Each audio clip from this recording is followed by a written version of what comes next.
ராஜபாளையம் சட்டமன்ற தொகுதியுடைய வேட்பாளராக ஜனநாயக முறைப்படி நேற்றைய தினம் தமிழக மக்கள் முன்னேற்ற கழகத்துடைய நிர்வாக குழு கூட்டி அதிலே 3 பேர்கள் போட்டியிடுகின்ற வகையிலே ஓட்டெடுப்பு நடைபெற்றது. தமிழக மக்கள் முன்னேற்ற கழகத்துடைய வேட்பாளராக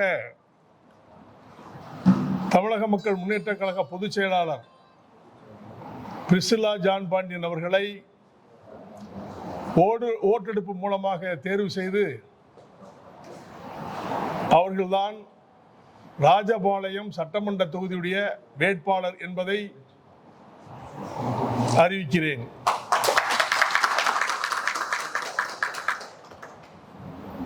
இன்று சாயங்காலத்திலிருந்து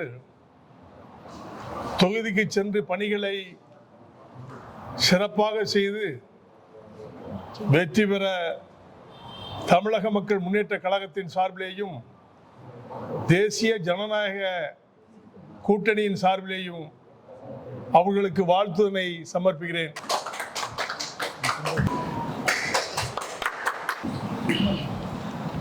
தமிழகம் முழுவதும் தேசிய ஜனநாயக கூட்டணி வெற்றி பெற்று அண்ணன் எடப்பாடி அவர்கள்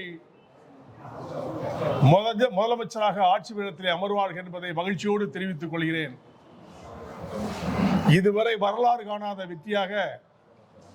வெற்றி வேட்பாளராக ராஜபாளையம் சட்டமன்ற தொகுதியிலே பிரிசில்லா பாண்டியன் அவர்கள் நன்கு படித்தவர்கள், வழக்கறிஞர், Pondicherry Tamil Nadu bar council member, executive chairman, BEd எம்எல்லாம் படித்தவர்கள், அதிகமாக படித்தவர்கள், மக்களுக்காக சேவை செய்யக்கூடிய மனப்பாங்கு படைத்த ஒரு நல்ல வெற்றி வேட்பாளரை நாங்கள் தேர்வு செய்திருக்கின்றோம்.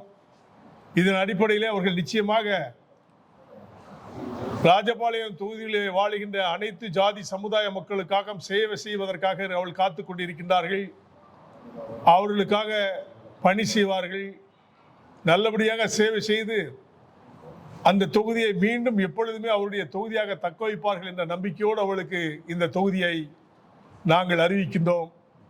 வேற ஏதாவது கேட்கலாம். ராஜபாளையம் தொகுதி கலாய்வு ஏதாவது பண்ணியிருக்கீங்களா? இப்போ அங்கே என்ன தேவை, நம்ம என்ன செய்ய போகிறோம்? நாங்கள் தொடர்ந்து ஓராண்டுக்கு மேலாக அந்த ராஜபாளையம் தொகுதியில் வேலை செஞ்சுருக்கோம். அந்த தொழிற்சாலைகள் நிறைந்த இடம், அதே மாதிரி கைத்தறி அதெல்லாம் நிறைய மில்லெல்லாம் மூடி இருக்காங்க, அதெல்லாம் திறக்கணும்.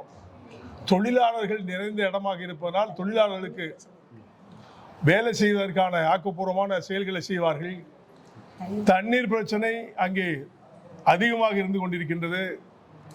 இதற்கு முன்னால் இருந்த திராவிட முன்னேற்ற கழகத்துடைய சட்டமன்ற உறுப்பினர் அந்த தொகுதியில் உள்ள மக்களுக்கு எதுவுமே செய்யவில்லை என்பது மக்களுடைய குறைபாடு. அது எங்களுக்கு பிளஸாக வெற்றி வேட்பாளருக்கு அமையும் என்பதை நான் சொல்லிக்கொள்ள கடமைப்பட்டிருக்கின்றேன். அந்த தொகுதி தொழிலாளர்கள் நிறைந்த தொகுதி, விவசாயத்தை சார்ந்தவர்கள் நிறைந்த தொகுதி, ஏழை எளிய பாமர மக்களுக்காக சேவை செய்யக்கூடிய மனப்பாங்கு இங்கு அமைந்திருக்கிறது என்பதை மகிழ்ச்சியோடு தெரிவித்து, நம்முடைய வெற்றி வேட்பாளர் பிரிசில்லா பாண்டியன் அவர்கள் தேர்தல் காலத்திலே புகுந்து இதுவரை யாருமே செய்ய முடியாத சேவைகளை எல்லாம் அவர்கள் வெற்றி பாதையிலே சென்று செய்வார்கள் என்ற நம்பிக்கையோடு களமிறக்கின்றோம். நிச்சயமாக அவர்கள் வெற்றி பெறுவார்கள். நம்முடைய சின்னம் தாமரை சின்னம், அதுதான் முக்கியமாக பார்க்கணும். தேசிய ஜனநாயக கூட்டணியுடைய சின்னமாக எங்களுக்கு அளிக்கப்பட்டது தாமரை சின்னம். அவர்கள் தாமரை சின்னத்துடைய வேட்பாளர்கள் நிற்பார்கள். இருந்தாலும் அண்ணா திராவிட முன்னேற்ற கழகத்துடைய மாவட்ட செயலாளர் KTR ராஜேந்திர பாலாஜி அவர்கள், அந்த தொகுதியுடைய மாவட்ட செயலாளர் அவர்கள் முழு ஒத்துழைப்போடு விருதுநகர் மாவட்டத்தில் இருக்கின்ற 5 தொகுதிகளும் நிச்சயமாக தேசிய ஜனநாயக கூட்டணி தான் வெற்றி பெறும் என்பதை நாங்கள் தெரிவித்துக் கொள்கிறோம். வெற்றி வேட்பாளர் தாமரை, அண்ணா திராவிட முன்னேற்ற கழகத்துடைய வேட்பாளர் இரட்டை இலை, எங்களது கூட்டணிகள் எல்லாம் ஒன்றாக திரண்டு அனைத்து தொகுதியிலும் வெற்றி பெறக்கூடிய வாய்ப்புகளை நாங்கள் உருவாக்குவோம் என்பதை மகிழ்ச்சியோடு தெரிவித்துக் கொள்கிறோம். யாரெல்லாம் வந்து தேர்தல் பிரச்சாரம் புதிதாக உள்ள களம் இறங்கிறாங்க, இதை நீங்க எப்படி பாக்குறீங்க? நம்மளுடைய வெற்றி எப்படி இருக்கு? எங்களுக்கு போட்டி வந்து திராவிட முன்னேற்ற கழகம் மட்டும்தான், வேற அதர் கட்சிகள்லாம் எங்களுக்கு போட்டி கிடையாது. திமுக அண்ணா திமுக இருவருடைய போட்டி. எங்களுக்கு வெற்றி வாய்ப்பு பிரகாசமாக இருக்கிறது. தேசிய ஜனநாயக கூட்டணி கண்டிப்பாக தமிழ்நாட்டில் ஆட்சி அமைக்கும், வெற்றி பெறுவது உறுதி. அண்ணன் எடப்பாடி அவர்கள் முதலமைச்சர் ஆவது உறுதி, எந்த மாற்று கருத்தும் இல்லை. தேர்தல் பிரச்சாரத்துக்கு யாரெல்லாம் கொண்டு வரல, யாரெல்லாம் வந்து கலந்து ஆலோசித்து அழைப்பு கொடுத்து யாரெல்லாம் வரணுங்கிறத நிர்ணயம் செய்து அழைப்பு. மோடி வாய்ப்பு இருக்கலாம், ஆனால் பேசணும்ல, பேசாம சொல்ல பிரதமர் இல்லையா, பேசி அழைப்பு கொடுக்க வாய்ப்பு இருக்கு, அழைப்போம். இந்த முறை இந்த பணம் பட்டுவாடா நடக்க அதிக வாய்ப்பு இருக்குன்னு இப்பவுமே சொல்றாங்க. அது தமிழக குறிப்பாக தேர்தல் ஆணையம் எப்படி கையாளணும்னு நினைக்கிறேன்? தேர்தல் ஆணையம் கண்டிப்பாக பணம் கொடுப்பதை தடுத்து நிறுத்த வேண்டும் என்று தமிழக மக்கள் முன்னேற்ற கழகமும் தேசிய ஜனநாயக கூட்டணியும் வற்புறுத்துகிறது. அதையும் மீறி இன்றைக்கு அவர்கள் ரூலிங் பார்ட்டில் இருந்தவங்க காவல்துறைகளை வைத்து அவர்கள் பணம் கொடுப்பதாக எங்களுக்கு தகவல் வந்து கொண்டிருக்கின்றது. பணம் கொடுப்பது முழுவதும் காவல்துறை அதிகாரிகள், காவலர்கள் தான் கிராமம் முழுவதும் பணம் கொடுப்பதாக செய்திகள் வந்து கொண்டிருக்கிறது. இதை கண்காணிக்க வேண்டிய பொறுப்பு தேர்தல் ஆணையம். தேர்தல் ஆணையம் கண்காணிக்க வேண்டும் என்பதை நான் வலியுறுத்துகிறேன். இதுதான் உண்மை.